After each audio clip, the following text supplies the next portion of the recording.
گا.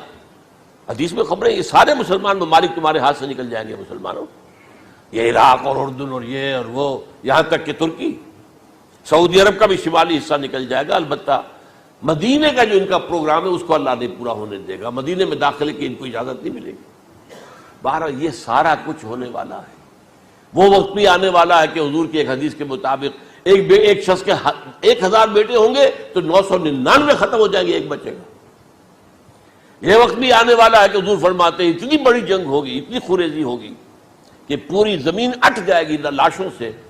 تو پرندہ جو ہے کوئی، ایک تو پرندے ہوتے ہیں کہ جو مردار خور ہے، گدھ ہے، وہ تو بڑی خوشی سے اتریں گے، تناول فرمائیں گے لاشوں کو.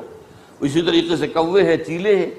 لیکن جو نفاست پسند پرندے ہیں وہ لاش کے اوپر اترنا نہیں چاہتے. تو ایک پرندہ اڑتا چلا جائے گا، اسے کہیں زمین پر اترنے کی جگہ نہیں ملے گی، لاشیں ہی لاشیں ہوں گی، یہاں تک کہ وہ تھک ہار کر اس کے جو ہے پر جواب دے جائیں گے، گرے گا تو لاش پر گرے گا.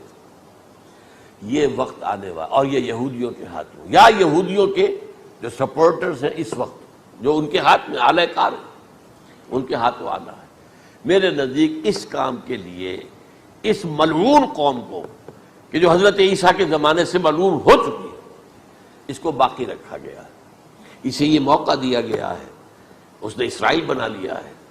تقریباً 2000 سال کے بعد وہ دوبارہ آ کر آباد ہوئے اس سرزمین میں جہاں سے نکال دیے گئے تھے 70 عیسوی کے اندر.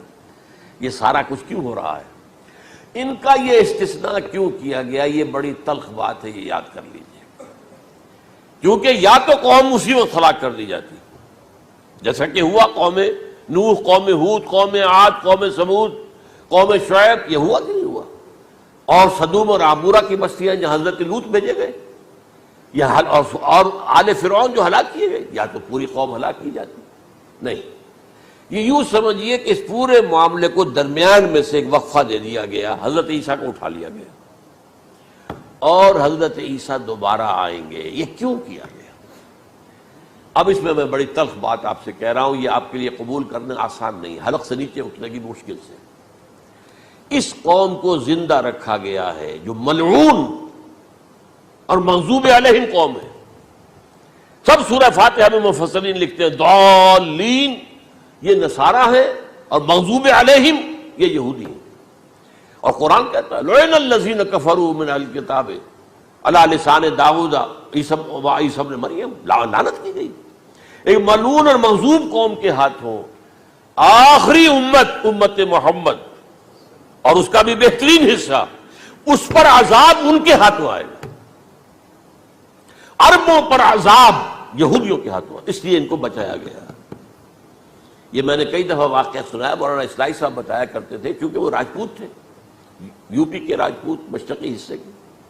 کہ ہمارے ہاں کوئی نوجوان اگر کوئی بڑی گری ہوئی حرکت کرتا تھا تو اس کے سر پر چمار کے ذریعے، چمار کے ہاتھوں جوتا لگوایا جاتا تھا. اگر راجپوت کے سر پر راجپوت کا جوتا گرا تو چلو تکلیف تو ہوئی، لیکن یہ کہ راجپوت کا جوتا گرا ہے نا، پڑا ہے.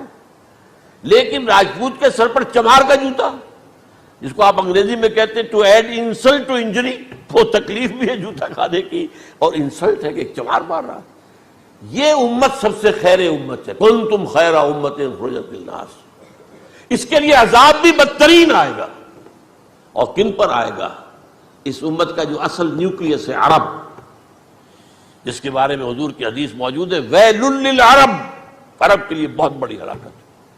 اور آج ہماری نظر میں آ رہا ہے وہ ملعون اور مغضوب علیہم قوم، ان کے سینے کے اندر خنجر کی طرح بھونکی گئی ہے. اور 30 کروڑ کے قریب عرب بے حمیتی، بے غیرتی، بزدلی، کمزوری، ذلت، مسکرت کی مثال بنے ہوئے. کوئی بول سکتا ہے اس اسرائیل کے خلاف؟ کو بول سکتا ہے؟ 30-35 لاکھ آدمی ہے اسرائیل کے اندر یہودی، اس سے زیادہ تو امریکہ میں 50 لاکھ کے قریب. کل 1.25 کروڑ آدمی ہے یہ یہودی پوری دنیا کے اندر. لیکن دیکھیے جو چاہتا کرتا ہے.